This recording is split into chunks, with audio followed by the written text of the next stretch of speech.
Good afternoon, everybody. Thanks for joining us for this masterclass. And of course, thanks to the two key speakers for accepting our invitation. So when we initiated this masterclass together with Leah, that was months ago. I think it was at the end of the summer or beginning of September. And of course, we didn't know what the results of the American elections would be. In the meantime, we know what the result is, and we all know that it will have great consequences on the quality of the democracy in the United States. Nevertheless, I would like this afternoon not to focus only on the North American elections, although there are certainly some key lessons that we can take away from those elections. But as you know, the fact that democracy is getting weaker and weaker is not only in North America, but also in Europe, in different countries in Europe, also in India, also in other parts of the world. So let's take a big picture when we talk about information and disinformation and manipulation of information. The fact that our democracies are in danger of are more and more fragile can be attributed to different factors. Some people would argue that it's a consequence of decades of radical liberal economy, politics, and their impacts on, for instance, the dismantlement of social services. Others would argue that it's the consequence of the incapacity of the elites to listen and take into account the needs and the voices of the people, etc., etc. I'm not going to detail all the possible reasons of the fragility of our democracies nowadays, and we're going to focus on the digital information issue, but of course in interaction with the other factors. We cannot consider the digital factors in an isolated way. The fact that information in general is plays a radical role in the political scene is, of course, nothing new. I might quote the general and philosopher Sun Tzu, the Chinese philosopher Sun Tzu, who 1600 years before Christ wrote a book called The Art of War. And in this book, he pointed the fact that the manipulation of information was part of the art of war. So you see, nothing new in this meaning, but the context has changed radically, and the change, of course, is due to the emergence among other factors, is due to the emergence of the digital technologies and, in particular, the social networks.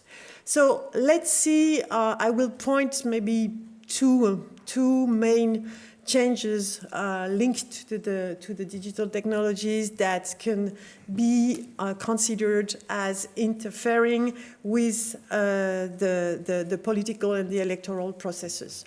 One main aspect is that the fact that social media have transformed the public sphere in two different ways.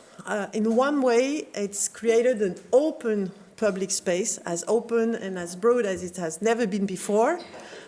Before, we were discussing policy and politics behind closed door or at the cafe or through the traditional media, the press. Nowadays, of course, we have this worldwide, totally deterritorialized open space where we can all discuss about politics. But in the same time, and it seems in complete contradiction with what I just said, what we can observe, and there are lots of research on this issue coming from the social psychology or anthropology fields, that shows that social media tend to reinforce homophily, to reinforce the fact that we tend to exchange, to discuss with people who are like us, people who belong to the same social group, people who share the same ideas, and this homophily is kind of destroying little by little our capacity to interact with people we don't know, people we don't like, people with whom we should be in capacity to build a consensus, but we have no more opportunities to build those consensus. So that's one aspect of the social media that I want to point. And the second one, and I will be very quick on this because I'm sure that you're all familiar with that, is the business model of the social media, the fact that they rely mainly on advertisement. And of course, when you need advertisement, you need content to appeal to people, to engage people, to retain people, to create stickiness. And the more the content is scandalous, the more the content is violent, the more the content is radical, the more the chances you have to keep and attract people. So for those two reasons, the change of the social space, the public space, and the economic model, those are two main reasons, but there are many others. I'm sure we will discuss them in the future of this afternoon. For these two reasons, we can consider that social media and digital technologies are part of the problem. But having said that, and against this backdrop, I would like to insist on the fact that we shouldn't consider social media as a kind of scapegoat for the weakening of democracy. There are also some research that shows that things are not so simple. For instance, I think of the book written by Yochai Benkler that some of you might have read, called Network Propaganda, and it's based on computational science, where he and his team, they show how the success of MAGA is due not so much to the social networks, not so much to the social media, but is due to Fox News. And this goes against the narrative that we hear everywhere. So that's one example of the research that goes against the common sense that social networks are responsible for the problem. Another example, there are some research which were done after the Cambridge Analytica scandal, and those research show that the influence of the Cambridge Analytica use of Facebook data is marginal. So why do I insist on this? I think we have, during this discussion, we have to be really aware that we should not essentialize the digital technologies. We should not consider that by nature those tools will bring disinformation or misinformation.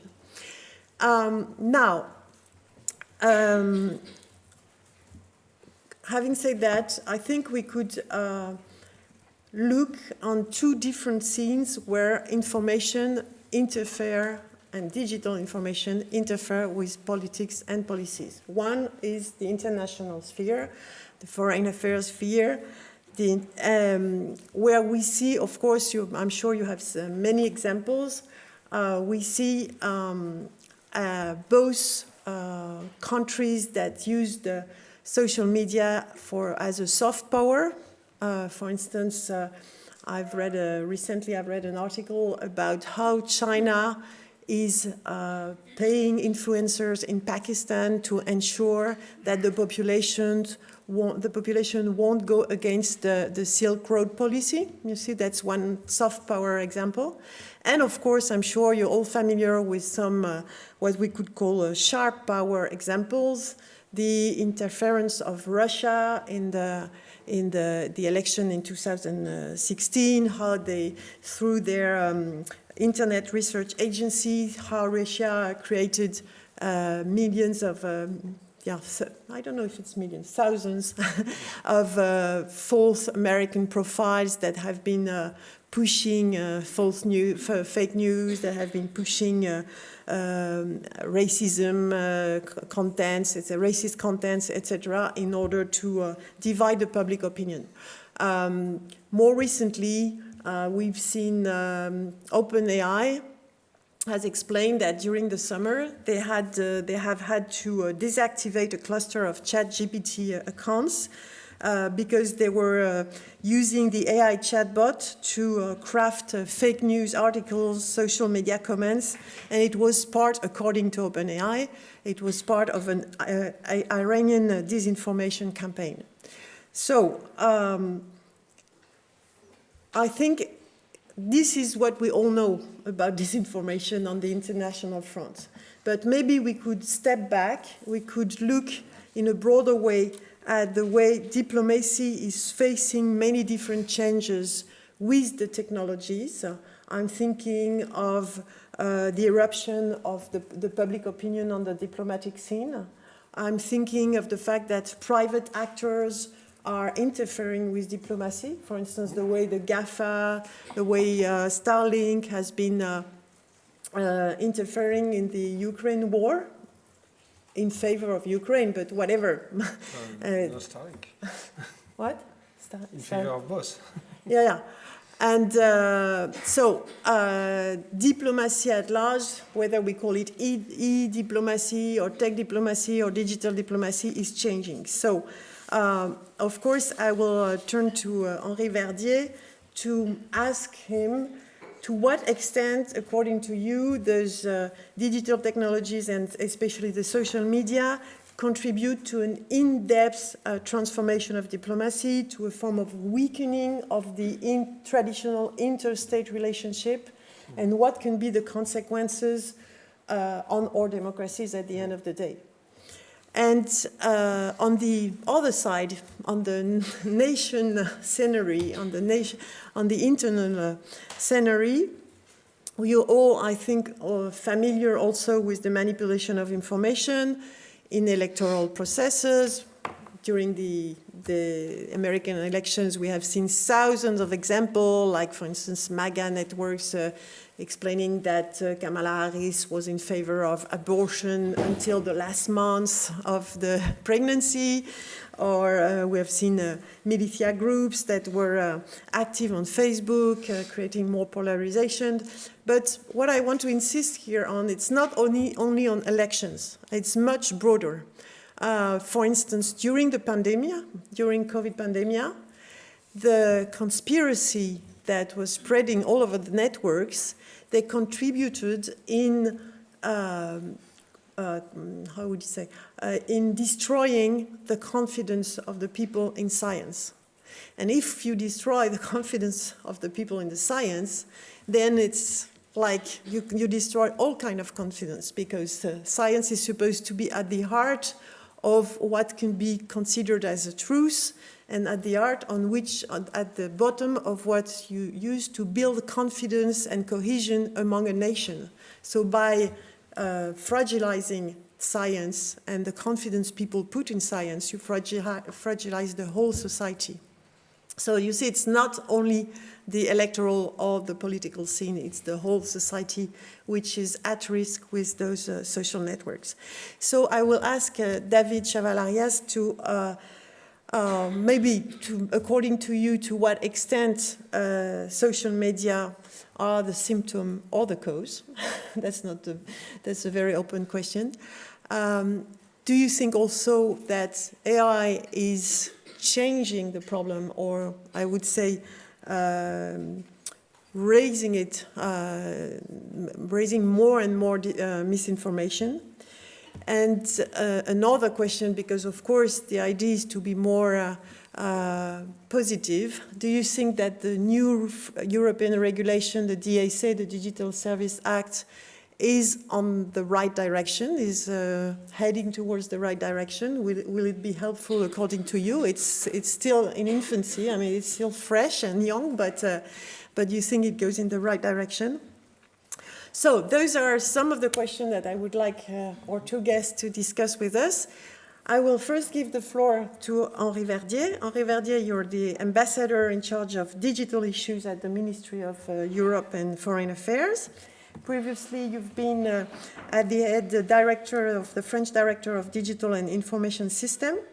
And you also co-authored this book, which is, I translated, but it's in French, called The Business of Hate, that you co-authored with Jean-Louis Missika, in which you examine the relationship between internet, social networks, and democracy.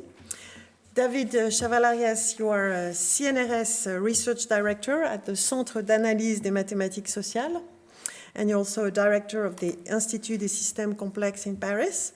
And you also have released a book, which is this one, called Toxic Data, in which you also look at the role of social media in the manipulation of information.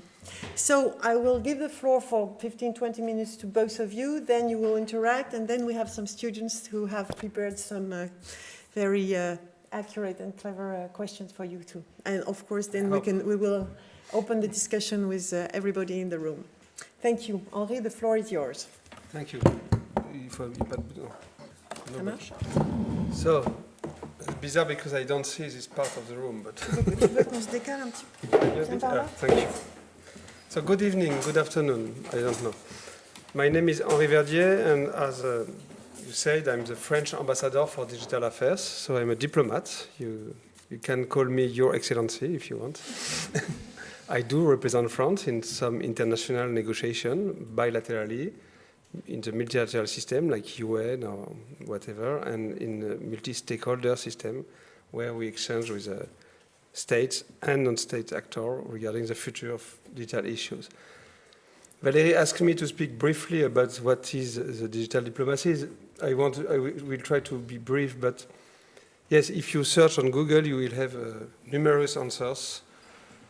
10 years ago, maybe it was used to speak about diplomats using social network and internet to make their job. So there is a kind of, for example, there is a beautiful book entitled The Naked Diplomat from the former, you know him? So the former English permanent representative to the UN. That's a great book. So that's absolutely not my job. I don't communicate, I negotiate. And I'm supposed to unify the French position regarding everywhere where the digital revolution is jeopardizing the international order, and everywhere where the multilateral system try to control or organize or regulate the digital revolution. So that's a huge and impossible portfolio. But I don't work alone. So basically, I have a small team of 6-7 people, like a staff, and with them we try to work with every part of the French Ministry of Foreign Affairs, and then we have an interministerial process, then an intra-European process, and then I jump into the conversation.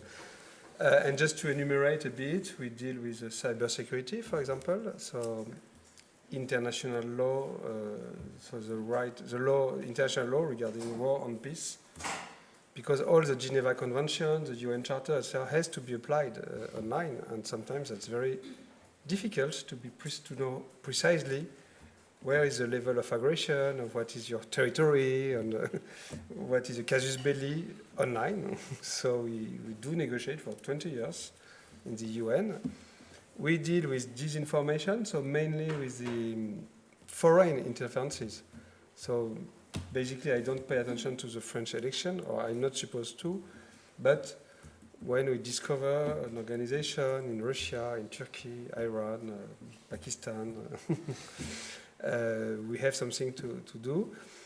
And I deal with the international framework regarding mis and disinformation. I did co-chair with the US a working group within the OECD regarding good practices and policy building to try to tackle a bit those issues.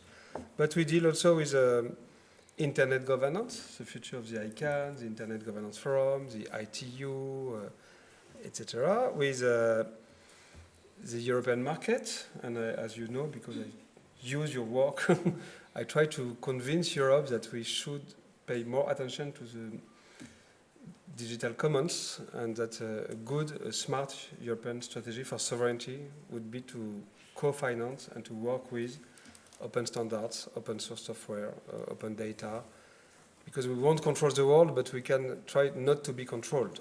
So the more there are those places that are not controlled by some sociopathic, drug addict American billionaires, the more we are free. We work with economic development, so we try to find new policies to help emerging economies. We work with, I cannot even see my, and sometimes I have to promote a bit the French industry or to convince some companies to invest in France. But basically, this is an impossible portfolio, as I said, but the most important in my position is to try to have a coherent position and try not to, jeopardize ourselves. Because of course, let's just face this, if you ask the intelligence services about encryption, they are against encryption because they want to catch the criminals, that's obvious. But if you ask to the National Cybersecurity Agency or to even the Ministry of Economic Affairs, they prefer to promote encryption because they want France to be a safe place and to remain attractive. So, and someone has to make the balance. And to find a coherent position. Maybe just one important idea, David will agree. In my job, that's very important to clearly see the difference between the cyberspace. I don't know if you have a proper definition of cyberspace. So for me, cyberspace is a sum of everything that is interconnected through internet. So in the cyberspace, you have pacemaker, for example. You have houses, you have Internet of Things, you have screens, you have cars, you have a lot of things. So that's one important surface of exposure where we fight. Do you remember what Israel did to the Hezbollah? So just with a very old device, it was part of the cyberspace, so it was activable, so they did use it. So that's important to recognize that cyberspace is not just screens, IDs, and words. That's a concrete world. The internet is just a network of computers interoperating through one common open standard, TCP/IP. And the internet is something that so far is decentralized, open, with a multi-stakeholder governance and neutral, and we stand a lot, especially France, mostly European, so far the US, but it can change soon, to protect a decentralized, open, free, distributed, unique internet. So at some point you will tell me, but you will speak about regulation, about disinformation, about hate, and that's my main point, and social networks. And I want to say publicly, probably David, you would have done this if I don't, but when you do enter within Facebook or Twitter or TikTok or whatever you want, you leave internet. You are not in internet anymore. That's very important to understand that there is this distributed, neutral, open network that is one of the main assets of humanity. We did unleash innovation, we did share knowledge, we did let people organize themselves thanks to internet. And some companies did build services on top of the internet. And when you do enter within Facebook or Twitter, I know that the name is supposed to be X, I prefer to say Twitter, but technically you live in the internet, you enter in a very centralized and controlled technical system, and legally you completely leave internet, so you have to respect the rules of those services. And financially, you enter in the private house of some billionaire that makes more or less whatever he wants. More or less because we have a framework now, the GSA, etc. in Europe. But that's important, and you can, and that's, I want to say this, you can strongly advise to regulate those companies, and in my book, we call them private political actors, because, and I had this conversation in Brazil 1 month ago with the Supreme Court. You know, they had a very strong fight with Musk, and they told me, but why do you call a company an organization that doesn't even try to make money? That agree to lose $10 billion every year to spread propaganda. Can you really consider this as a company? They don't try to make money. They are a private political actor. So you can really strongly stand to regulate or control those companies and protect the freedom of speech, the internet, etc. That's my first observation. I go slowly to our topic tonight, disinformation, misinformation. So David will tell it also. In the community, we tend to separate misinformation, which is a sum of stupid people or not so stupid. We could speak about this. Because sometimes I feel that some very bizarre ideas that are spread on the internet are a bit like myth. So they are a description of a reality, but through a parable. So you say they are Illuminati, blah blah. So they are not Illuminati, but there is a rich class that is controlling the world in Davos. So that's an attempt to describe a subjective reality. So you have misinformation. I can cure the COVID while drinking Javel, etc. And disinformation, that is an attempt on purpose to lie and to produce some effects, very well organized, etc. So that's probably an important difference. And I just want to mention also that for democracies like we are, here we have to face at least three threats. Because if we don't react, we are probably crazy. Our democracies are under attacks, and efficiently, apparently, which what we see. And I will come back slightly about this.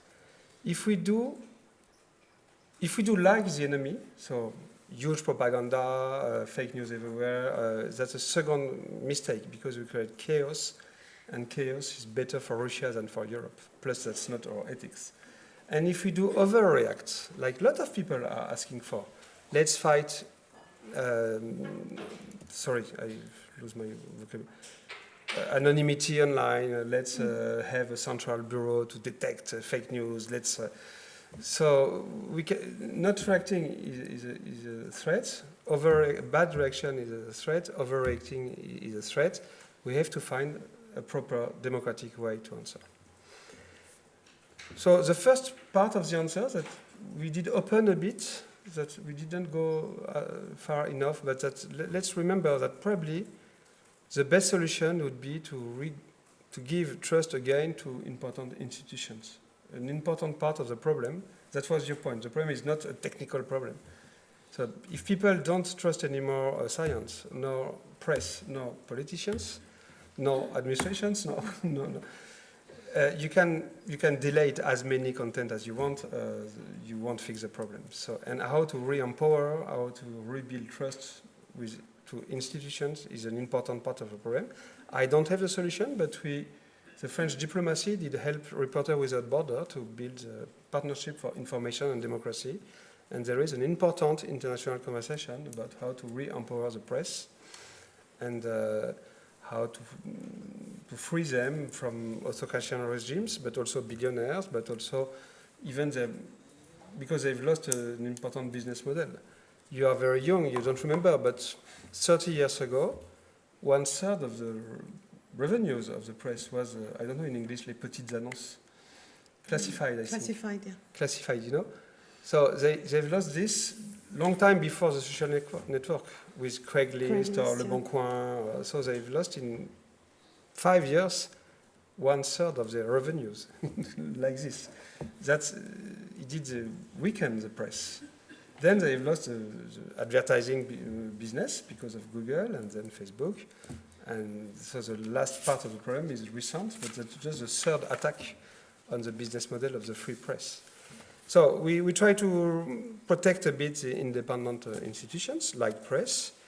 We try to design a bit an agreed international framework to tackle the question of terrorist content. No, the terrorist content too, but today we speak about disinformation. So we did work with European around the Digital Service Act. That is a very interesting approach because we don't try to say precisely to the companies what they have to do. We try to build an accountability framework. So basically, they have to declare every year the risks induced by the model, and in front of an independent authority, that in France will be the ARCOM, and then we can say, no, you are not serious, you didn't describe this risk or this one, or show me the data. So that's to engage in a long interaction. So you can say that it's a bit long, but that's what we did with the banking system 30 years ago. And then at the end of the 30 years, it was Basel 1, Basel 2, Basel 1, Basel 2, etc. So we do engage this kind of process. And I did work with the OECD to make a non-European approach. Regarding our conversation tonight, just one important point. Of course, we have an obvious problem with the US and with the current definition of the First Amendment. And I want to say that this is not an internal vision of the First Amendment. And something I've discovered preparing this book that is very important. During 40 years, the US were protected by a very efficient regulation that was the Fairness Doctrine. Do you know the Fairness Doctrine? No, you don't. You should explain a little bit. It was adopted in, if I'm correct, 1948, something like this. So just after the Second World War.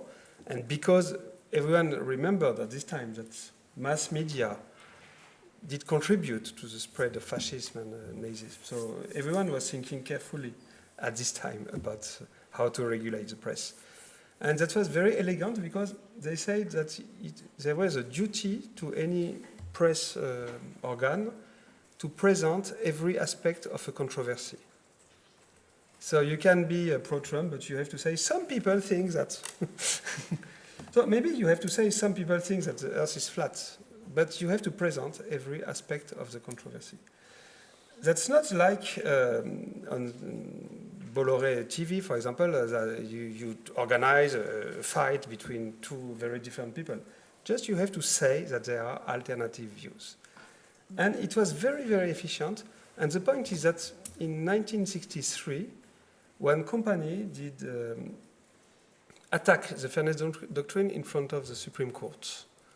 And there is a very important judgment, a very important decision. In 1963, under, of course, the principle of the First Amendment, because as you know, the US, they made this, for me, big mistake. They give the protection of the Constitution to companies too. So you're a company, you can claim your free speech and say, I say whatever I want, I'm a free company in this free country. And the Supreme Court said, yes, of course, the First Amendment is here to protect democracy, but within a democracy, the right of the citizen to access to good information is higher than the right of a company to say whatever they want. That's beautiful. So they did save the Fairness Doctrine in 1963, and Ronald Reagan did dismantle this regulation in 1983. It was probably a mistake. He thought, now we have enough diversity of media, so the market and the concurrence will make the job. They didn't notice that maybe you have tons of TV, for example, but basically you watch just one TV. So you can have a diversified market, but you are still in your bubble. And that's important because that's probably the beginning of the end, because so 1983, Fox News was created in 1985, just after this decision, and then Breitbart, etc., and then Trump. So even in the US, even in the context of the First Amendment, they had other approaches. But today, of course, that's completely different. And there is a constant weaponization of this First Amendment issue. And there are sometimes very bizarre decisions. So 1 year ago, in some, I forgot, maybe that was Colorado, I don't remember, one American state, the governor decided to forbid the companies to take personal data to minors than 13 years old. So he did just try to forbid to take personal data to children less than 13 years. And the Supreme Court of these states decided that sharing my personal data is my free speech. And that's a fundamental right. And that the governor cannot forbid to take the data of those kids. So from my view, that's, and from the Biden administration views, and from a lot of thinkers in New York, in Boston, in San Francisco, That's a completely awkward approach. And today we have to deal with this. And I had a lot of examples, especially in the OECD work, where I said that to my US counterpart, I know that I'm right. And they told me, yes, I know, but if I say this publicly, I go in jail. I will be sued. And for example, in Stanford, Alex Stamos made a great job on Russian disinformation, and the Republicans did sue him 1, 2, 3 times, asking for $100 million. And Stanford did pay, but Stanford did close the research laboratory because they told me I don't have enough money to face all those attacks. So there is today a massive attack on the researchers on those topics. So of course, when we speak about this kind of regulation today, the US, and even before the last election, the US position was a problem, and now it will be worse, and we have to prepare ourselves, and probably to prepare Europe to be strong, and I hope we will, but today I don't know. Will we stick as 27 really solidar countries, or will we leave the room? I don't know. I will finish and give the floor to David, but you told me 20 minutes. Yeah. Maybe one last idea. So, in the sphere of disinformation, we face a lot of foreign attacks, but that's a transition to your point, David. Just to signal, probably you will tell it too. First, the main Russia is the best in this strategy, but you have other countries. But usually people think that Russia tries to make you think fake things and that they spread fake news. So that's a big mistake. That's not what they are doing. And sometimes they spread real news, or that's not always fake news. Their main goal, and you know this very well, is to make you, so they call this active measure. They want to activate you, and they try to make consensus impossible. So they try to enforce everyone in his own trench. And if you pay attention, for example, to the Mueller investigation after Trump's first elections, they did spread some fake news, but they did also rewrite a lot of Wikipedia articles just in a more nervous way to push people to fight each other. So that's an important aspect. And they just try to make consensus impossible. That's their main approach. They don't care to make us Russia feel, to make us love Russia. That's not their point. Their point is to make us incapable to take decision or to fight a consensus. They want to break the social cohesion, yes, basically. That's important. Second things, probably you didn't start to work with this. We do observe also the rise of a very tactical use of disinformation that is most seen in Africa by your army. Because now they know to spread one very efficient tactical fake news. For example, when we agreed to leave Mali, of course we had to take our soldiers back. So we did send trucks to the camp to take our soldiers. And they did spread the idea that those trucks were delivering weapons to Daesh. And in every village we were passing, the people did attack our convoy, which was very dangerous, of course, because if just one French soldier had shot, it could have induced a global fight everywhere. So now we observe more and more of those very precise and tactical use of disinformation. That is probably a second issue, where the design of social network is less involved and where,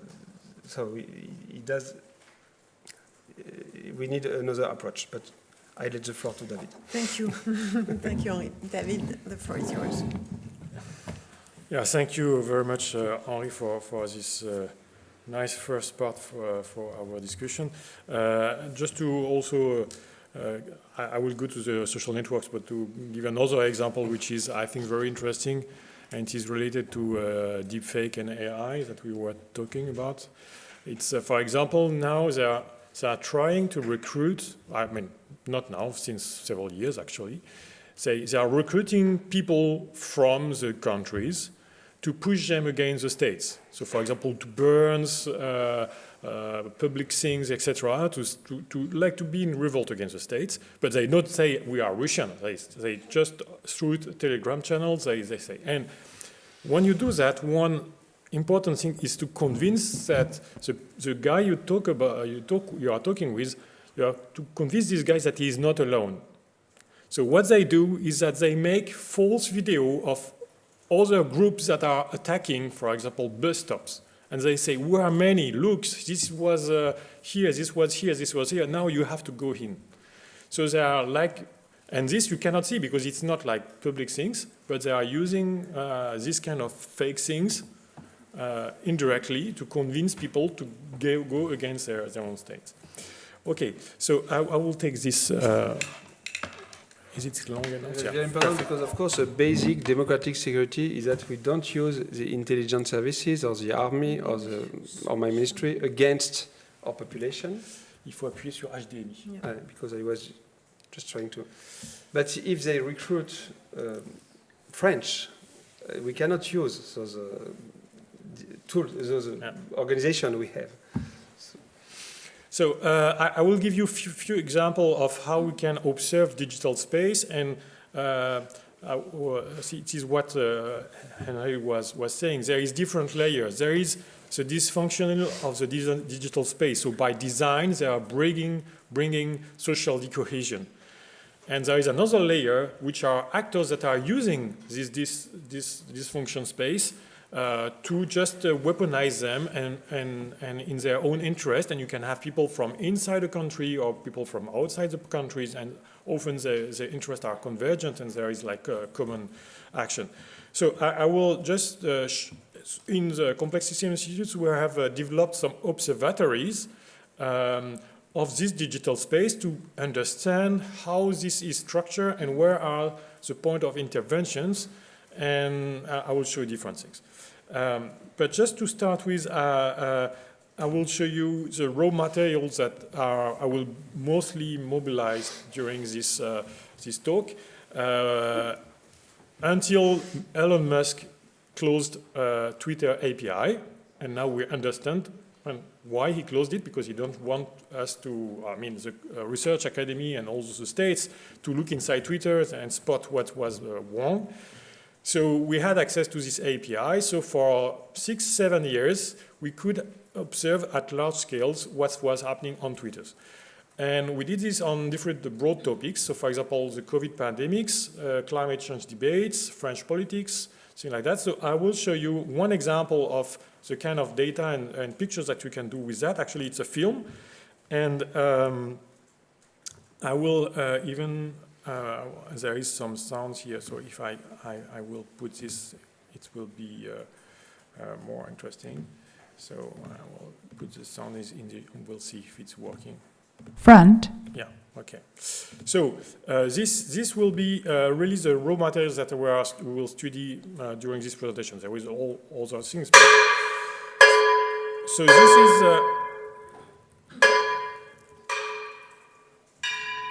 So here on this picture, for example, every dot is a Twitter account. And when you have a link between Twitter accounts, this means that they are exchanging informations. So this is, you will see 3 years of pandemics through the Twitter lens at the level of French, Canada, and US. So what you see here is that in blue colors, you have the pro-vaccines. So it's accounts that are spreading true information about vaccines. And in yellow and purple, in red and purple, you have an anti-vaxxer. When people interact, they interact with people from their own country or their own mindset. So what you see here is that you have what we call clusters, so group of people, here you have several thousands each time, that are grouped together because they share common grounds. So you have French and English anti-vaxxer and French and English pro-vaxxer, and here in between you have the Canadian here, because Canadians, they are spread between US and French, okay? So now you will see how they have developed on Twitter through time since 2020. And the music is the translation of their activity, so it's just a gadget, and you have the media in green and the Russian media in yellow. So here we are in 2020. So you see, just I give a precision, where you have dots like that are not connected, they are not active. What is important is the active where you have interaction. So every pulsation is about 10 days. So every 10 days, we draw the interaction and we remove the points that have not interacted, so the network is reconfiguring. So here you see that we are at the really start of the pandemic, and already you have the two big blocks between US disinformation, French disinformation, and the pro-vaccine on the other side. And you see that this is structuring, so you are very at the beginning here, you have a Kennedy that is becoming a super spreader, so he's coming here into the game, he's start to be connected with the anti-vaxxer. At some point it will explode because there will be the Pfizer announcement. So from the moment that they announced the Pfizer, everybody mobilized against the vaccination, and you will see the things it is growing like that. So this goes on like that for several months, and here you really see that, for example, between the red and the purple, you have lots of links that that are purple. This means that it is people from the French side that are taking information, actually disinformation, from the US side, translating them and bringing them in France. So here you really see the international configuration of this big information space with half of this thing which being disinformation. And you have, for example, Corona updates at the middle. This account has been suspended, and this account were spreading both true and false information. And this is one of the strategies. You make an account that spreads true information, and at some point you put false information inside. So I accelerate a little because, so here we are at the end of the pandemics. What you see is that the pro-vax, they don't speak at all anymore about that, but still the anti-vaxxers are still there. They are still claiming that we have been confined, this has been locked down, this is a dictatorship, etc. So you see that these pandemics have created the grounds for disinformation and very strong communities that will be later remobilized on other fights. So now we go on different analyses. So here, just very basic things about this kind of Twitter analysis. There is many layers, but I will show you only the first layer, is that we observe the exchange of message between people. So when you have somebody here that is talking, somebody else can retweet it. And when you observe for a sufficiently long time, you have a group of people that exchange a lot between each other. This is what we saw on the video. And with some mathematical tools, you can identify this cluster of people, and you observe empirically that people inside the cluster, they all think the same. It's just like that. It's the homophily that was we were talking just before. So when you do that at scale, then you have this kind of map. So this is, for example, climate change. On the left, you have pro-climate. On the right, you have skeptics. And you see that this is at the level of international. So you have English, French, Pakistanis inside. And this is in 2019. And here you have the anti-vaxxer, which we can comment, we can come back to that. But just to show you the global structure of some topics. So for climate, there is mainly two positions. Either you are pro and you believe in anthropogenic climate change, or you don't believe, so you have these two splits. So this is COVID that we just saw, and you see like the stream of information from the US to the French space. And what really created the COVID is that it created dipoles in each country. In each country, it's created a opposition between the anti-vaxxer and pro-vaxxer, etc., and those that believe in something. And on this map, you see that there is opposition in England, in the US, in France, here in Brazil. So we have captured less than Brazil because we are not capturing tweet in Portuguese, but you see that the ones that speak in English are also bipolarized. And this is bringing a general bipolarization on all over the planet in every country. And for example, in the US, they are used to have this kind of bipolarization because you have Republicans and Democrats. But in France, for example, we have 5 main parties. So we have like multipolar worlds. So they are bringing in France these bipolarized attitudes, which is quite dangerous for democracy.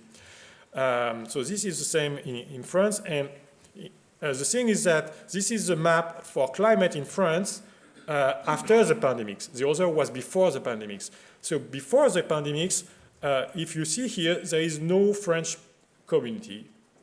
After the pandemics, there is this French community here.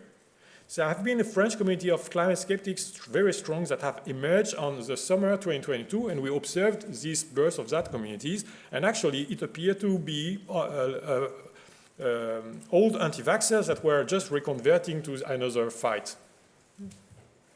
And you can see this with that visualization.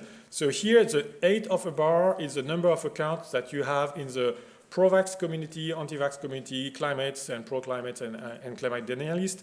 You have about 100,000 accounts that are common into our 2 observatories. So we have 100,000 accounts that both are talking about climate and also on vaccination. What you see here is that almost every account that were anti-vax, they begin climate skeptics. This is all that simple. So this means that you have alignment between different area of disinformation, so that people that believe into anti-vax and vaccine manipulation, they will believe in climate manipulation. And when you analyze how it is presented, you discover that there is a meta-narrative. So the meta-narrative is that you have the elite against the people. The elites want to control the people, and the people have to fight. So these meta-narratives, you can remobilize this very opportunistically on different fights. So when you have built your strong community online, then you just feed it with the next meta-narratives. So if you look at the French communities, I will not be too long, but the French communities in France, you can show that it is born in July 2020. 43% of that communities contributed to the anti-vax movement, and 85% contributed to relaying the propaganda of the Kremlin propaganda during the Ukraine invasion. This does not make them like Russian agents. This just shows that you have this kind of communities that are infiltrated with Kremlin narratives and that can be guided actually remotely by Kremlin narratives. And if you think about, I mean, one of the new things of internet is that if you have 3% of psychopaths in a country, you are able to put them all together. And there are 3% of psychopaths in the country. So if you are able to pull all them together, you have 60,000 people that are ready to do bad things. And they are all together. So this is one of the strategies. So now just a few words about the physics of the digital space. So how the conceptions and the design of the digital space favors this kind of opinion fragmentation and etc. So I will just mention one because it would be too long to detail several ones. But take Facebook, 3 billion users, 3,000 friends on average, information mainly consulted through your feeds. You cannot read all what your friends are saying, either on Facebook, Twitter, Snapchat, Instagram. You cannot read it all. So what you read is the few percent that the feeds showed you generally. The thing is that the feed, for example, on Twitter, the order of magnitude is 3%. So this means that 97% of what your social environment is saying, you don't see it. So the question is how they choose these 3%. The thing is that, imagine this kind of message. One message is telling you that COVID vaccine is safe and you can give it to children. The other is saying they are all lying to you, your children will die. What you will click before you vaccine your children? Actually, the first thing, and statistically, people click more often on the right things. The thing is that social media are active environments. They are learning from your behavior. And they are learning to optimize something. What they are optimizing is economic revenue of the platforms. But the link between the economic revenues and how they feed your feeds is to be set. So currently, what is set is engagement. They want to put in your feeds message that you have reply, you have commentaries, you have likes, etc. The thing is that because of that, if I want to learn what you are most likely to click on, I will detect that this will be this anti-vaccine content. So I will just flood you with anti-vaccine content. And for example, the anti-vaccine disinformation, 80% of anti-vaccine disinformation was directed to only 4% of the Facebook users. So there were people that were just in rabbit hole. So because of what we call in psychology negativity bias, so this tendency that we also have offline to be interested into what can threaten us, the platforms are learning this, so they just flood us with a message that potentially are hostility, toxic, etc. And we can measure this. We had measured this on Twitter. We have taken some volunteer that share with us their feeds. And we have collected all the message that the people that they follow were producing at the same time. So you have two sets of tweets. The one that you could have seen and the one that you have actually seen. And you can measure different things on that. And for example, you can measure the toxicity. So the rate of insult, obscenity, personal attacks on a corpus of tweets. And what you see is that systematically, what you get is enriched on average to 50% of toxicity. Sometimes it's an average because for some users it's 200%. So you have 3 times more toxic content in your feeds that are actually producing the people you follow. This is a systemic risk, and after this will drive all the ecosystem because people know that they will be more diffused if they are writing like censorship, polemic tweets and with insult, etc. The politics, when they are making at the assembly, they are talking, they know that the 30-second video, they will only be viral if they are quite vehement in their videos, etc. So you have like all the media ecosystems, political opposites that have to adapt just because Facebook, they change their things or Twitter change their things. Their way of functioning. And for example, when Elon Musk arrived on Twitter, he changed the algorithm, and you pass from 32% of toxicity to 50% of toxicity. So he increased the toxicity. So just can I have 2 minutes to finish? Yes, sure. So just how to win an election in this kind of context. So first, if you look at, this is the evolution of the political landscape in France. And you see that the political landscape has deeply changed. So on the left, you have the left. On the right, you have the right. In blue, you have the right, because in France, it's blue for the right. And in red, you have the left. And here you see that in 2016, the main party were this one, which was the moderate party. So the brighter, the more moderate, the darker, the more extreme position. And you see that in a few years later, then it is the extreme parties that are dominating the Twitter landscapes. So you have a completely reshaping of these landscapes. And one of the reasons is that because of that change in the Twitter's, etc. algorithm, because also Twitter switched to engagement in that period, that we can also show that it is not that you are making more circulating toxic content, but that the people that produce toxic content, because their messages are more broadcasted, so they receive more income links. So at the end, there are just more connections. So you put at the center of the networks the people that are the most toxic, just mechanically, a few months after.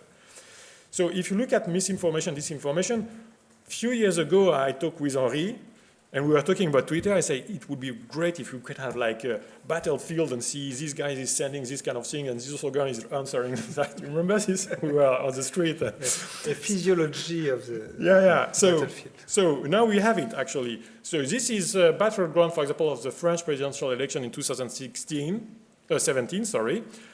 Every color is a political party, and if you look at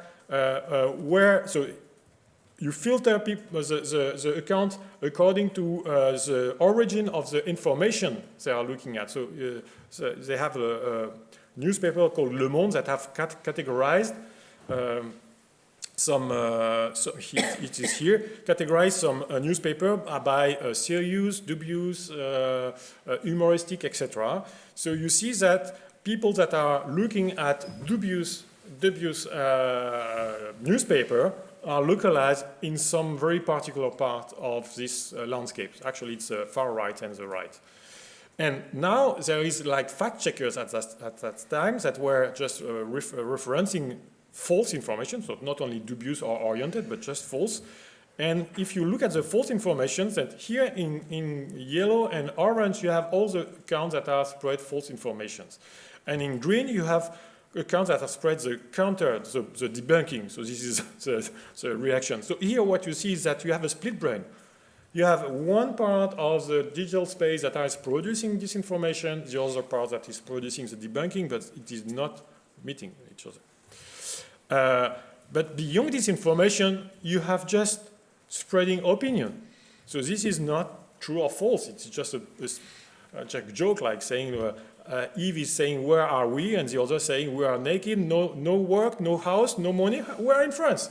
Okay, this is not disinformation. This is just like make joke. But if you spread joke like that, you are just conveying the idea that France is bad in terms of the country, that we are worse than before, etc. And actually, we have observed this kind of war. It's called meme war. So people, they mobilize during election and say, okay, now we will flood France with war to make, for example, Macron appear as a rich banker. Actually, he's a banker. Actually, there is nothing false in that. But if you flood like the left with this kind of message, they will never vote for Macron ever. And we see the coordination of this group of people on 4chan during this 2017 election. So they were saying, we will make total meme war.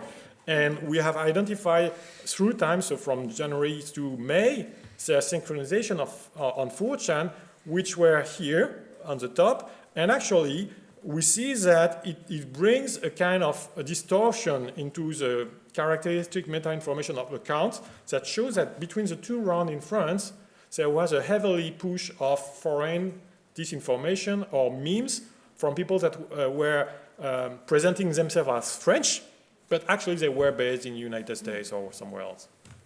And in 2022, you have this kind of memes like for the Gilets jaunes, so you flood the networks with that just 2 hours before elections, and you think twice before you're voting against for that kind. So I will pass quick. Just also to say that you have things like advertising, which is here how you use platforms to just make interference. Actually, it's easy. You buy advertising. During this last French election, legislative and European election, we have detected that Facebook has sold some access to French people to Russian state propagandists to send some advertising like that. So first, it is forbidden to make some advertising political for French people during election at this period. So, of course, if it is made by a state, it's a problem. So here you have like a platform that without any problems, they are just selling to foreign states.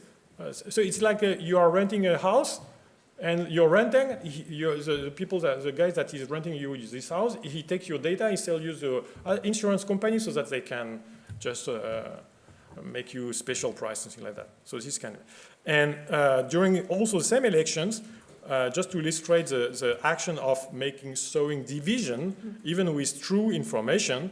So this is the landscapes to the French election in last June. So we had like three political forces. We have the left here on the left, and on the right, on the top you have Macron and moderate right, and on the bottom you have the far right. This is still with Twitter?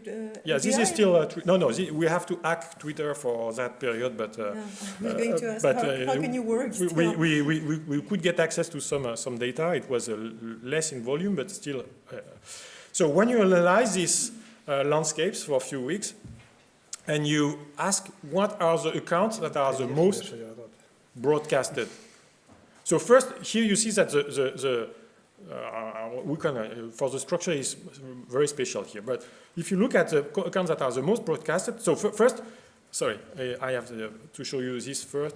Sorry, I will show you. So yeah, so here you have the top accounts by retweet account. So here you have like a news broadcast, far right, radical left, and you have in the middle some account that is anonymous, which is called, I call it FRN, this is not the true name, and he's between Mbappé and Mélenchon. So it's like huge, you know. So when you look where this guy was, actually, I will show you here. So when you look at this guy, so he had an account on Odyssey, which is a far right, used by far right for video, and he was posting lots of video from vaccines during the epidemics in 2022. He has also posted on Facebook, things like that. In favor of vaccines? No, sorry, against vaccines. Right. Okay. And lots of other videos that were very well edited, like 1 hour video with a lot of things that tried just to sow division. He was talking things like that, which is like a main topics of people that, including Russia, that want to say we have to kill Europe. And if you look where he was in 2020, so at the period where he was doing disinformation on vaccine, he was here, which is this bottom, it's far right, conspirationist far right. And this in orange, these are all the second neighbors of this guy. So the people that are reachable through to connection. So you see that it is all the bottom and reaching all the extreme community, I mean the most extreme in terms of the political spectrum. And he got reactivated in 2024. He moved to the radical left, and now he was broadcasting exclusively raw and horror scene from Gaza. So I come back, sorry for the thing. So he was here, FRN, and in red it is all his second neighbors. So you see that the second neighbors of FRN are almost all the radical left. And what he was saying is that because it was a Gaza war with very horrible things there, so he took a first-person video from there, and he just broadcast them and sent them all the day to people. Trust me, if you go on his account on Twitter, I mean, if you look 1 hour after you go to the hospital with a PTSD and you have to take a pill for you know, it's really, you have like babies that are burnt and things like that. It's very horrible. So here you have an account that have a very dubious profile. I mean, 2 years ago he has relayed all the Kremlin propaganda stuff. 2 years ago he was about anti-vaccines. And now he was trying to push the far right on this kind of framing. Far left. Far left, yeah. So why the far, and I will stop soon because it seems that apparently I'm tired. But why these topics? So if you come back to this... So what's your hypothesis about who that guy is? So this guy, at the minimum, is somebody that is rolling Russian propaganda. Maybe he's not a Russian propagandist, but I mean, he's against the system and trying to sow division, etc. And maybe he's more. I mean, we cannot say. But actually, when you look at what he's doing, it's all the main things of Russian propagandists. But why he has targeting the far right? So in France, I guess you know the political systems. When you have at the second terms of an election presidential or legislatives, you have what we call Front Républicain, which means that if a far or an extremist actually is in position to win, all the other party, they go together to say, okay, we make only one party so that we win and we get this. So because of this legislative election, parliamentary election, there was like 300 triangular in perspective. After it get better, but at the beginning there was like 300. One of the things is that you want to prevent people to get together, because if you are the extremist, you don't want to have the people to get together. So now you have to analyze and see what are the topics that goes through the two moderate parties. So this is the Twitter landscapes with all interaction, all topics. I keep the account where they are, but I display only the links that are about a given topic. So this is climate change. Nobody cares about climate change, unfortunately, only some of the left. So this is not a good topic. This is Ukraine war. Ukraine war, the division is more like between the far right and on one side, and on the other side it's like the left and the right. Because left and right generally they are more like to help Ukraine. So this is not a good topic, of course. This is Palestinian conflict in Israel-Palestine. This is exactly almost the same connection as the global map. If you push this frame in the head of the voters and of the people and the politics, they will say, we cannot make an alliance with the other side because we don't think the same thing. They are like people that are creating genocides, either for Israeli or for Palestinians. So you have to enforce these kind of things. How do you enforce these kind of things? You go to the far left, you push a lot of video from Gaza, you go with another account on the far right, and you say, I am Islamist, I will kill you with the help of the far left. And they did such, there was such account. And you create no possible consensus of how you have to join force to fight the far right. This is as simple. So, and what about the US? Exactly the same strategy, but from within. Elon Musk, which has a lot of connection with Russia, we can talk about that, use exactly the same strategy of Russia to sow division in the democratic camps. So, for example, he made advertising about Kamala Harris standing with Israel, and with targeting ads, he sent it to Muslim communities. He made video stand with Palestine, and with targeting ad, he sent this to Jewish community. He used Facebook, he used SMS, and he used Twitter. There was a big SMS campaign. With that, there was a big SMS campaign with about a fake website, which was called 2028, which was pretending to be a Kamala Harris website, but actually it was a website made by Musk and as a pack of Musk, and they were like portraying Kamala, they were make Kamala Harris' position more extreme. So, for example, they were saying the website, we Kamala Harris, we will authorize transition for minor people. And there was an SMS campaign about that. What do you think they did? They have Twitter. They know exactly which communities they are. There is a phone number because you have to put the phone number of Twitter. They took the communities that are Democrats. They took the communities that are Democrat but strongly this anti-trans movement, and they just target them. It's easy. If you have the data of the people, you target them. So that's it. Yeah. We can talk about that after. We can talk more. Maybe here we should just, one word. Introduce one important concept, that is the agenda function. Because that's very well known in sociology of media. Even if they recognize that this is a fake news, this is a fake, synthetic material, the simple fact that they make you think about something will induce a lot of consequences. Even if you know that this is a joke, this is a propaganda, if just I bomb you every day about the same topic, you will change your mind.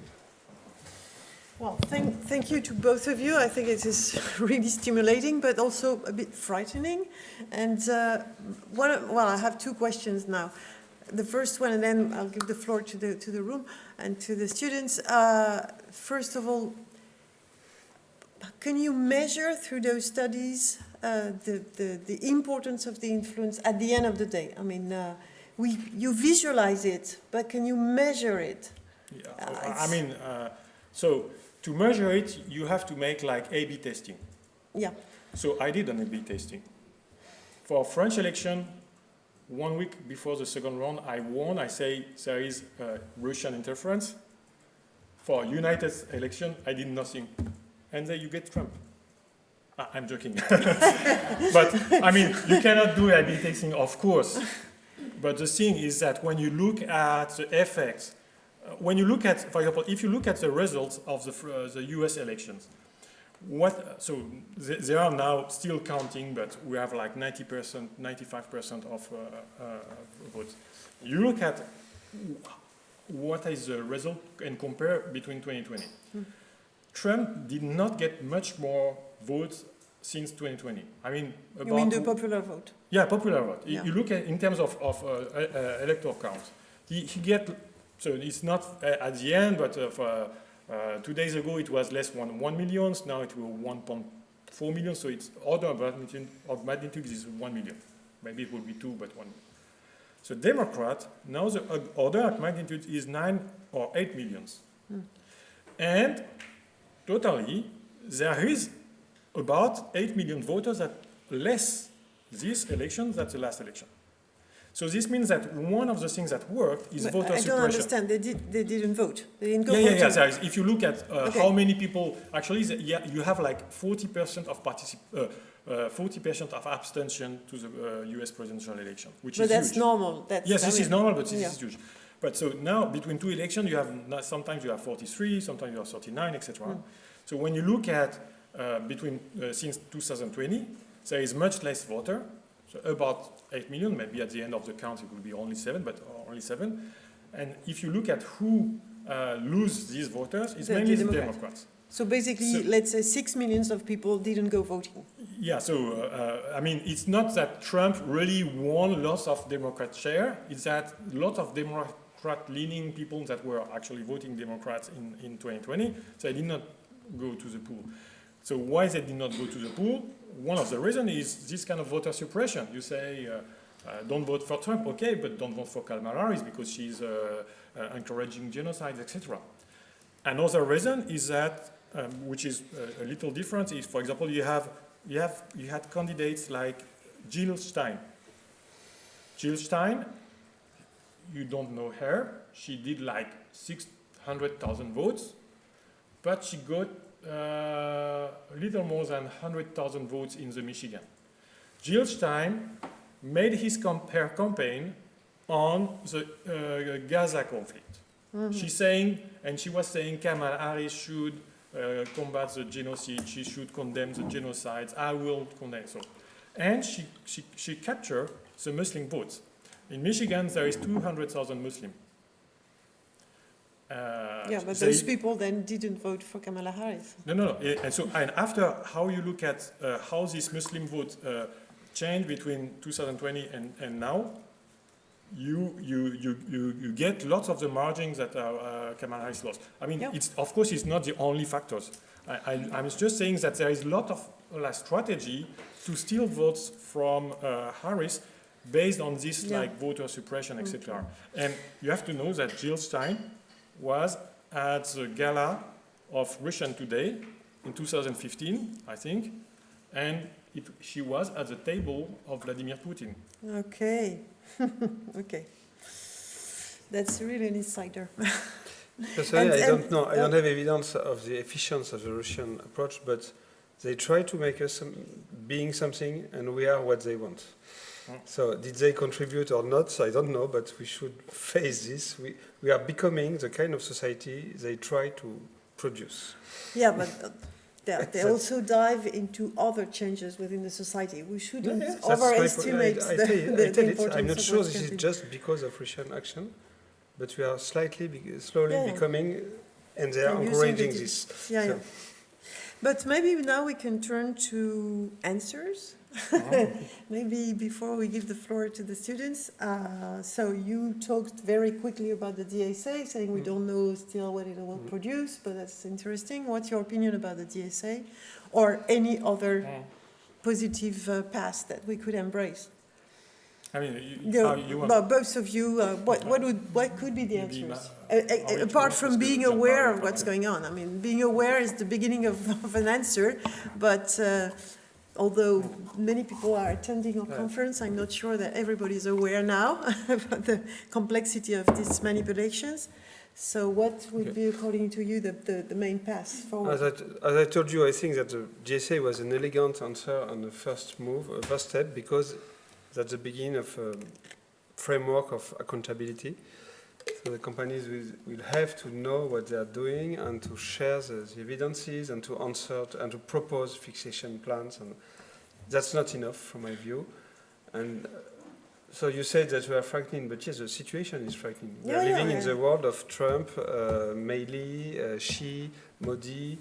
That's a frightening world. And we have to face the rise of this coalition between strong and very, very rich companies and autocrats. So that's the new world. So first, let's deploy the GSA.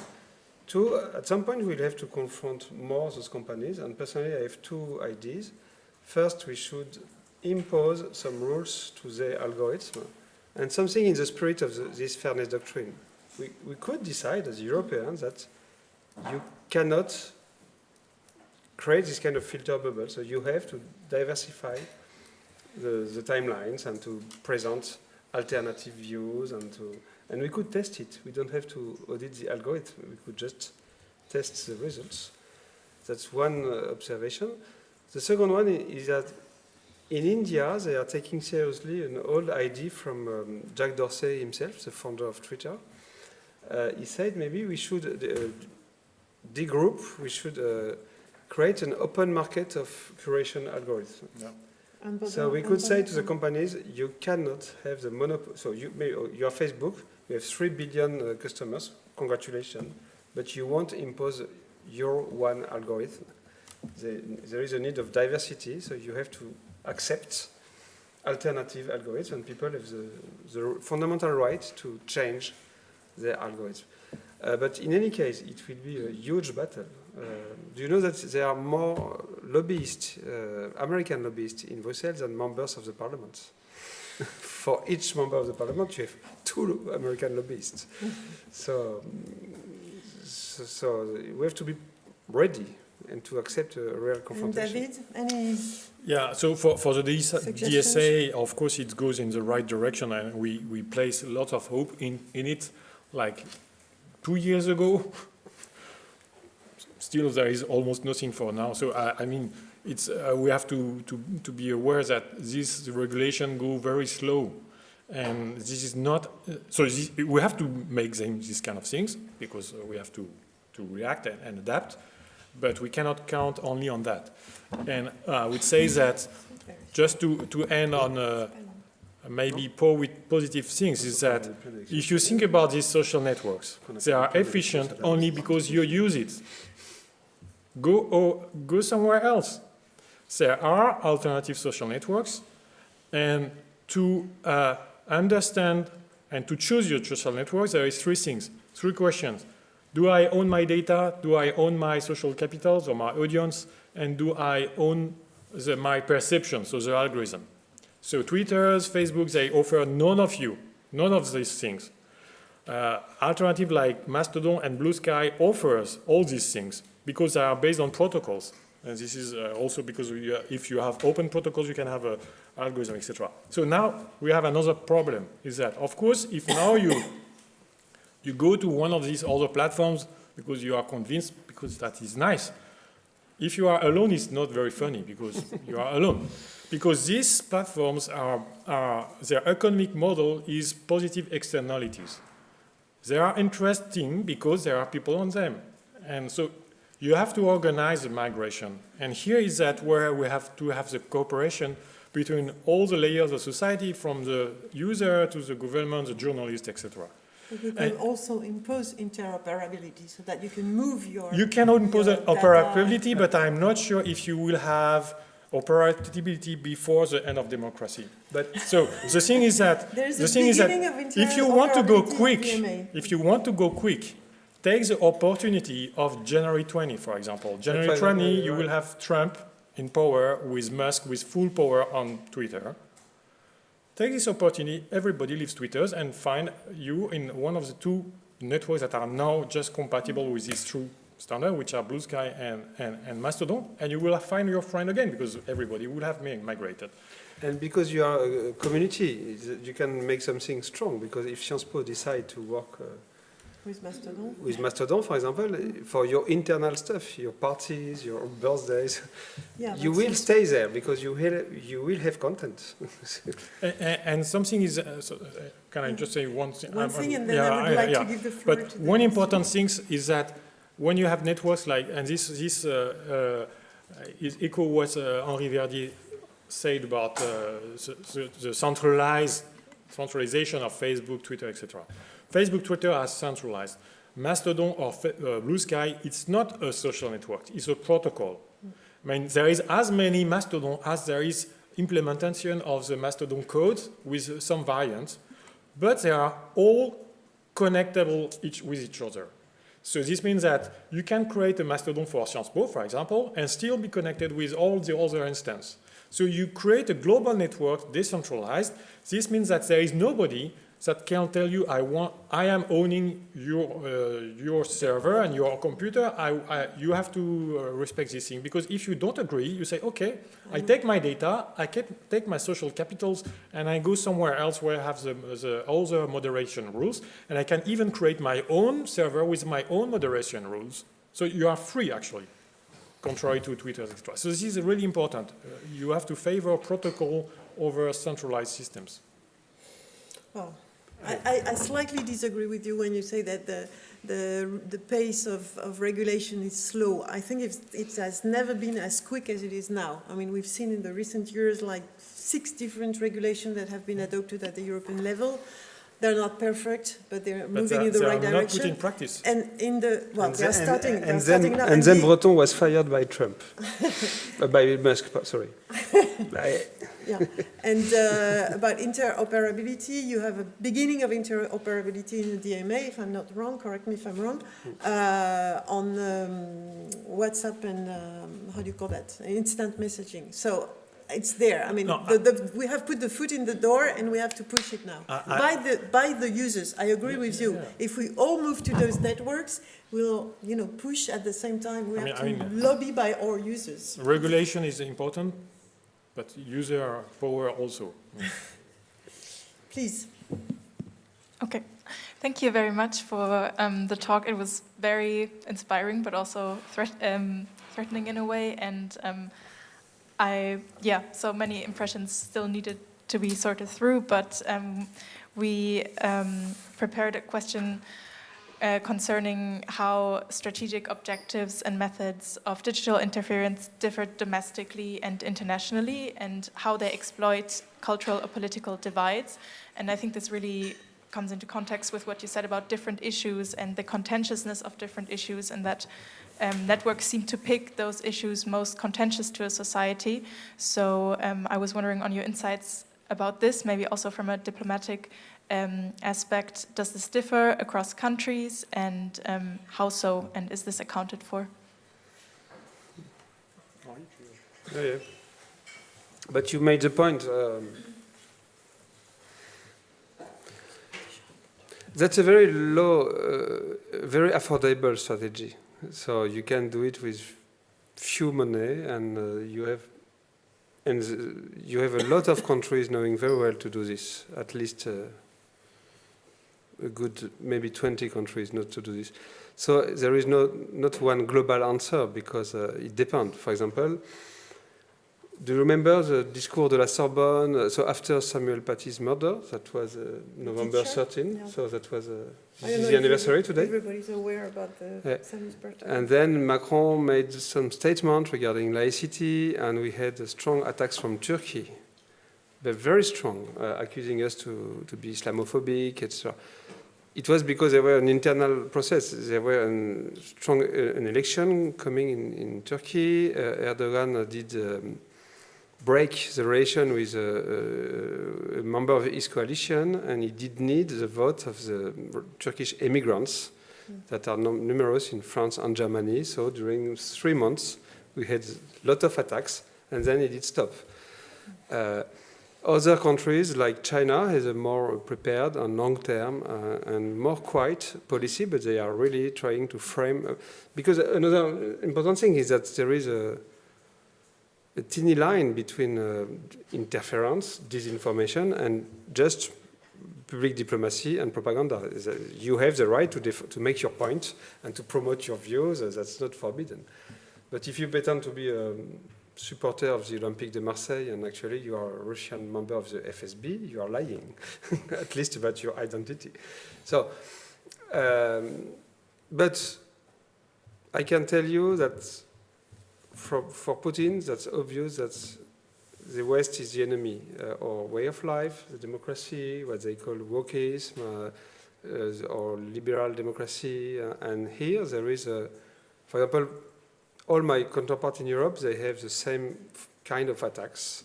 And as we did mention, both, that's more about spreading tension and dissensus and hate than about spreading propaganda. We also noticed the Russian propaganda, but it doesn't work. People were not convinced. You don't really know that Ukraine is a part of Russia that was becoming member of NATO. I think you don't believe it. But there is a trouble, there is a tension. Sorry? There is a doubt. Without- I mean, I have very... So, lot of local and provisory attacks, plus a constant pressure on liberal democracies that is not very precise, but they are very agile, so they can seize every new debate. So after 3 weeks of Yellow Jacket movements, they did invade the Yellow Jacket network. So they are very flexible. Yeah, they adapt themselves to the, Yes. to the social movements. Another question? Just to show yeah. one picture to illustrate this. This is a map of all the disinformation that has been spotted by AFP in English over 3 years. So we have analyzed the text of their report of disinformation to get the semantics, and after you have, so this is, you have talking about, so you have, when you map this, you have like 3 blocks. Here it's all about vaccination and COVID, etc. in red, so you have like terms like hospital, vaccination, COVID vaccine, death, etc. And terms are connected when they interact in the same report. Here you have all about climate, so climate disinformation, and here this is domestic information, I mean about Ukraine war, about migrants, about vote election, etc. But this is a static map of all the 3 years. If you look at the evolutions through time, between, so week after week, here every bubble here is a topics, or inside you have things, and you have a stream of topics. So you see that COVID vaccination, it is in red, have always been disinformation. So you have some campaigns that are constant.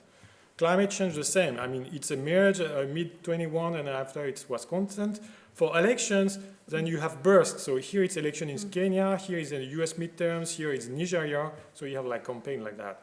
Same for Ukraine war. So it has, just to illustrate exactly what Henri said, I mean, you have different things. You have like constant interference, and also you have like opportunistic interference. Maybe one small thing, there is a beautiful book, the definitive book, so it's named Active Measures from Thomas Reid, R-I-D. That's the long story of disinformation starting in 1920. And of course that's a long story, and today we have to face the Russian attacks, but of course the CIA was the best in the world, best in class during the 70s. And that's funny because probably Russia started to organize themselves to do like the CIA, and we did stop because we thought we won the Cold War, and we stopped a bit, but that was the birth of social networks. So when Russia started to do it seriously, they discovered a beautiful tool that we are not prepared, even if they think that we did. I don't know if you know, but in Russia, all the colors revolution, they named this the Facebook revolution. And they are completely convinced that it was done by the CIA that did. So they think that during the 70s we did provoke coup with military, and after the 19 we started to provoke revolutions through social network. So that's actually we didn't, not so directly. Of course we did help a bit Arabian Springs and but we did try to work with civil society during the Arabian Spring, but there were no master plan. It was just a spontaneous coalition. So they feel that they do react. They feel that we started first, and they didn't conceive active measure and disinformation. But now they are the master in the room. Please, again, another question. First of all, thank you again for all the insights. Since we said already several times that this discussion is surely interesting, but sometimes frightening, Do you think that the alarmist rhetoric about digital interference could have broader negative consequences, such as undermining trust in the election process and in election in general? And what should policymakers and academics do to tackle this, and what should they keep in mind when talking about digital interference? That's a very important point. Navalny made this point. He said, be careful, because if you pretend that Russia can control every elections, you give them a lot of c'est quoi le mot? Power. Non, mais d'abord, okay, you present them as better than they are. And he wrote precisely with 500,000, you can pretend to control an election and have a lot of credits. So, yes, we have to keep calm too, but I think that you, the young people, you have to know how it works, that this is possible, that some people try to do this. I didn't answer to the question, do they succeed or not? I don't know. I just said they are promoting a society that we are going to, but I don't know the contribution of Russia. There are a lot of others. Of course, the financial capitalism and the financial globalization is maybe a biggest responsibility. And the feeling of the middle class that they are left behind is an important responsibility too. And maybe those people that spread those information, maybe they don't believe in. Maybe that's not the question. They just want to challenge the system. And they are not scientific. They are not pretending to tell the truth. They are warriors, and they make politics. When you look what they say most of them say. Yeah, but maybe they don't care. Because this idea that I have to tell the truth is sociologically, that's a very specific idea. The distribution of this idea is not aléatoire. But that's a point for you. I remember, do you remember after first Trump elections, Steve Bannon went in Europe to train Italian. And Marine Le Pen did ask to my minister, what do you pretend to do with this guy? And I did suggest to my minister to say, this guy was just fired by Trump because he was unuseful. I won't comment anymore. And that was on purpose. I did suggest to the minister to neglect him, to pretend to neglect him. Are there any questions? Yes. Thank you very much. I would like to ask you whether you're concerned about the risks for internet interoperability. You mentioned before some of the multilateral and multi-stakeholder venues in which countries try to collaborate to keep the internet working as one internet rather than multiple ones. And I have to say, while I understand the pressure to regulate a lot of technologies, of digital technologies, I'm very concerned that we might end up with a very nice but very European internet. Because of course we want to have a safe online environment, but the great thing about internet is that it's global and it still retains some anarchic allure to it. So what do you think about this? That's a big concern. First, okay, let's face that the internet is not a unique system. That's a network of network. So there is, even today, a diversity of protocols. But so far, they are still really interoperable. With the BGP, the way to manage the traffic, that's a first attack to the neutral and open and decentralized internet, because governments can control a bit the traffic. For example, they use a huge cable between India and Pakistan, but they don't use it. So there is no traffic. And if you pay attention, in some part of the world, you start to have, for example, Russia, when they did invade Crimea, they did cut every cables, except the one that comes through Moscow, so they can control, spy, and disconnect Crimea. But New Caledonia too, and I'm not very proud when we did suspend TikTok during the riots, and I did explore to understand how the decision was made, and at the end of the day, the answer is it was so easy. There were just one cable, one internet access provider. The prefect did call him, say, please, can you, turn off. They made it in 10 minutes because it was the emergency, état d'urgence, emergency status. So the internet is not so unique. But so far, we have one common protocol. And yes, it is at stake, especially because Russia and China really don't want the multi-stakeholder governance, and they really want a treaty. They want a state-organized internet, and they push. We have learned last week, that was a relief for me, that the next Internet Governance Forum will be in Norway, but Russia did candidate strongly to organize the next one. And next year is the year of the, we decide to continue or not the Tunis agenda that was adopted in 2005. So that's a very, very sensitive year, and they did try to convince the community to do it in Russia. It would be a very, very dangerous situation, because think about this. Today, we didn't speak a lot about cyber war, but this is constant on a daily basis. Attacks, defense, everywhere. You cannot imagine during the Olympics the number of attacks we did receive.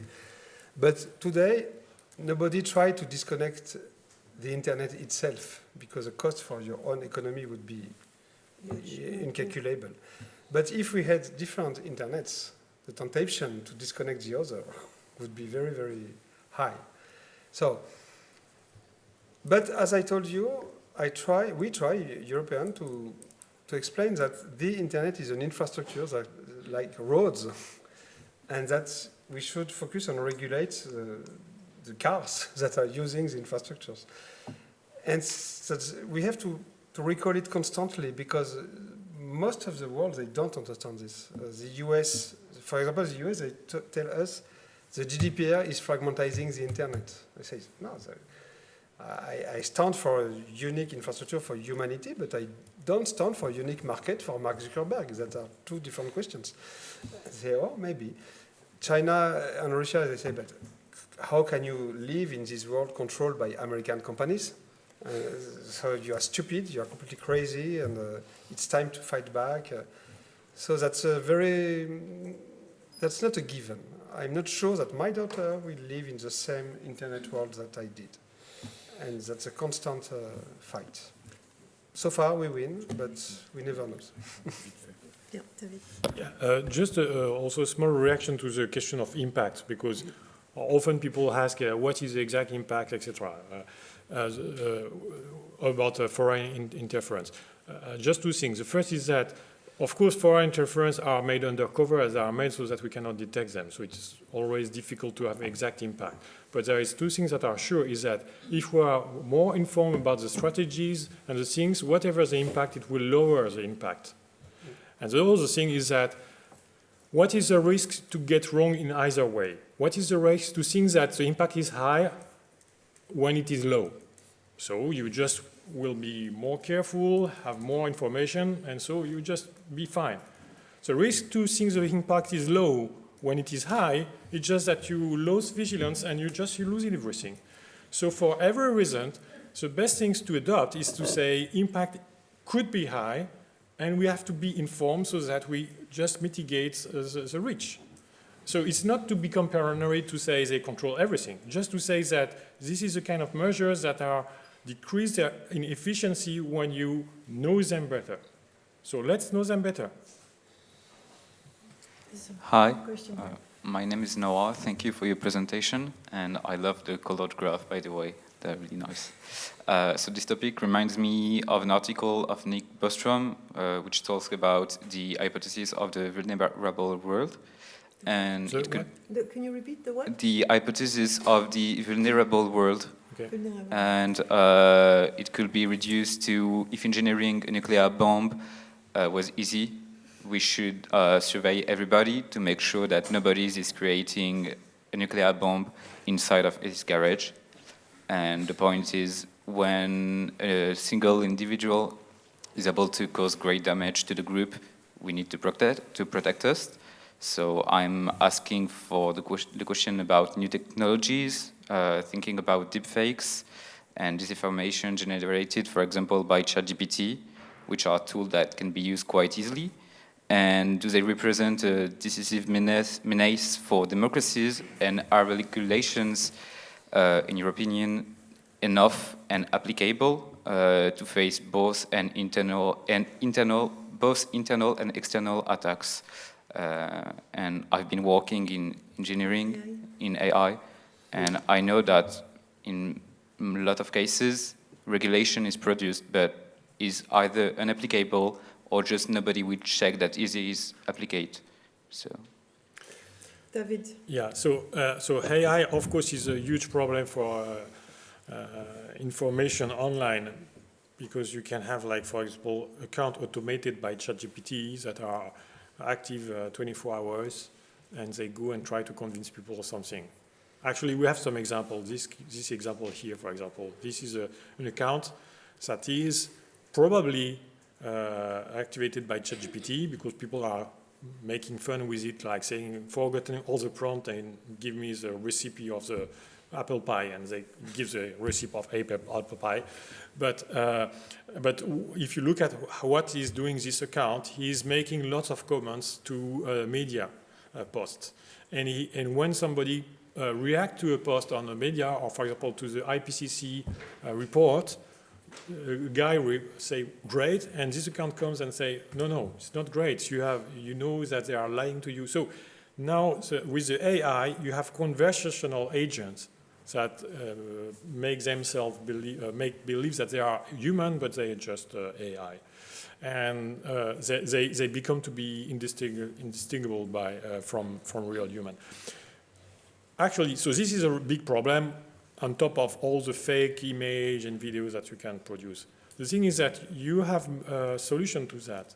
For example, in France, we have a service. When you pay your tax, you have to connect to a service called France Connect, which identifies you as a taxpayer.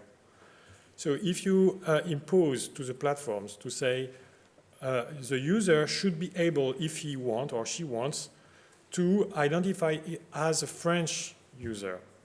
So you can do this without revealing your identities. I mean, it's very easy technically. But you can have a French badge on your account. And you say, okay, now you allow people on a given question to activate this filter. So, for example, on French election, I want only to listen to French user.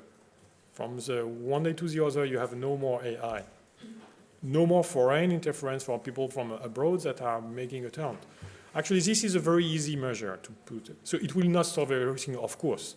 But you have some technical measures that belongs to regulation, actually here, because you have to enforce. But that from one day to the other, you have no more AI. And because you can compare your feed with this filter and without, you also can understand what the external world, including the AI, want you make to believe compared to what actually your citizens are talking. One small comment, because that's a very important question and very intense conversation, because as you might know, France is organizing the AI Summit in next February. I'm in the team organizing this.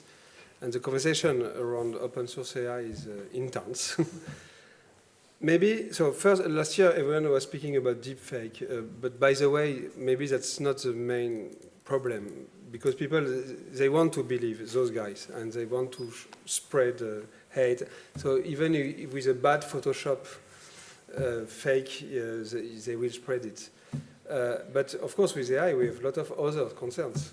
People could do a bioweapon. People could detect cyber failure and enter in a very, very strong system. People could conceive automatic weapon. And so, and we have still a strong pressure to fight against open source AI. Personally, we don't have an official, definitive French position. I believe, on the contrary, I believe that the risk of a world controlled by 3 companies, one owned by Elon Musk and 2 others by kind of Elon Musk, is worse than anything. And that with open source AI, you will empower the bad actors, but you will also empower the law enforcement and the states. And you can still learn to audit the models. Maybe we could ask from some securities within the model, like we do for bio research. For example, you cannot use the pledge virus to make your research. You will go in jail, whoever you are. That's forbidden. So, for example, we could decide some fundamental and simple rules. An AI model cannot duplicate itself. If you do this, if you do a model that duplicates itself, you will spend 20 years in jail. But it could be, so we could favorize a world with more open source model, with some safety rules that are mandatory. And yes, it would empower bad actors, but the contrary is worse. And those companies, they try to convince us to close the market for their benefit. So that's a pure attempt of regulatory capture. They are trying to convince us to conceive very, very expensive norms of security and to be sure that they won't have any competitor. And if you pay very attention, the source of the propaganda against open source AI is what they call the PayPal mafia. So people like Peter Thiel, Elon Musk, and not Elon Musk really, because he's a bit different on this question. Okay, I don't have time to continue, but I Thank you. Any other reactions? Yes. So thank you very much. I just had a question about like how we can now monitor social media, especially since now Twitter is becoming less and less accessible. What are the ways, like the practical ways that we have of looking at social media? And in your presentation, David, you've shown us like kind of a global view of social media with big graphs, but can we have also a more granular view of how people interact with social media, and how can we model this, especially with complex systems, etc.? What do you mean? I mean, to go down to the practice of the single user and how? In terms of methodology? Yeah. Okay, it's two questions. How can we monitor social media since they're becoming less and less accessible, and how can we use complex systems to better understand them? So, you cannot monitor social media that is close to outside. So, for example, now it's very difficult to monitor our Twitter, almost impossible. But you can build social infrastructure. For example, Mastodon, you can monitor Mastodon because it's open. We are now... Just one point. It will take time, maybe 1 or 2 years, but within the DSA, there is the obligation to give data to research. Yeah. But so David will come on court, and it will take 1 year. But I think that at the end of the day, in Europe, they will have to share data with research. Yes. Yeah, but the treaty is really tricky on that point, because they say that researchers should have access to the data unless this will go against the protection of the IP of the company or the secret des affaires, the business secret, etc.